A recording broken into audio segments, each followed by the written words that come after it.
Hey there, welcome to episode 363 of the Find Your Food Voice podcast. I am your host, Julie Duffy Dillon. I'm a registered dietitian, and I am so glad you are here. So, you're experiencing food noise. Are GLP-1s the answer? In part one of the food noise series, I mentioned Paul. I write about him in my book, and he started working with me to give intuitive eating a try. He wondered if GLP-1s were his answer to his out-of-control eating experiences and constant food noise. He had read how people noticed their food noise dimmed as they ramped up their dosage. Paul asked his doctor if he would be a candidate for it, and she quickly handed him a script because she thought he could lose some weight. And before filling the prescription that he would have to pay out of pocket for, Jean, his partner, encouraged him to meet with me to discuss. While I have my own opinions on GLP-1s for weight loss and food noise, this was not my decision. So we made a pro and con list. Let's discuss food noise treatment with medications.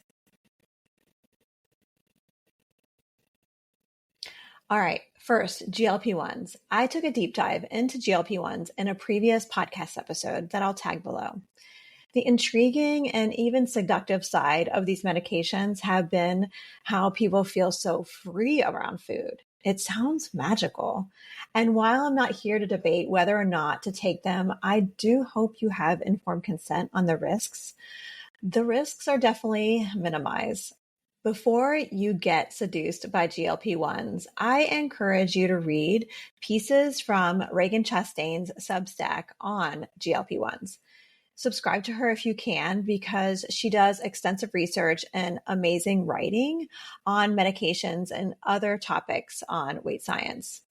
She can literally help you make your own pro and con list just by reading her Substack.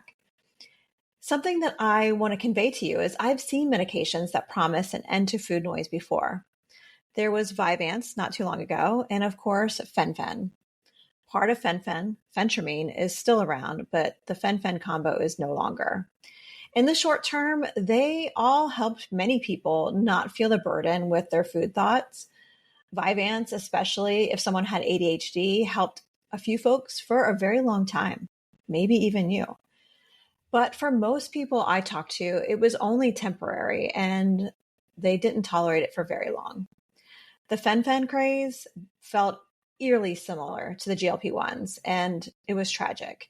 If you weren't around during the times of Fen-Phen, content warning if you Google it, it had fatal consequences. Vyvanse and phentermine are amphetamines, controlled substances for a reason. They are habit-forming and have consequences. Did they fix food noise? No.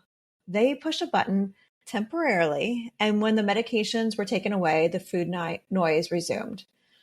Most people I know reported even louder food noise and more guilt after stopping them. Food became even a bigger burden. The same thing is happening to the folks I talk to once they come off GLP-1s. Here's what I want you to know. I will never judge you for using a medication, even to temporarily dim the food noise.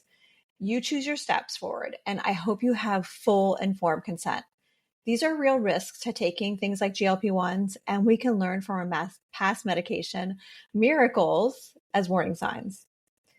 Consider before you start these medications, what will your future self, who no longer can be on these medications, want for you? Will they wish you did anything differently?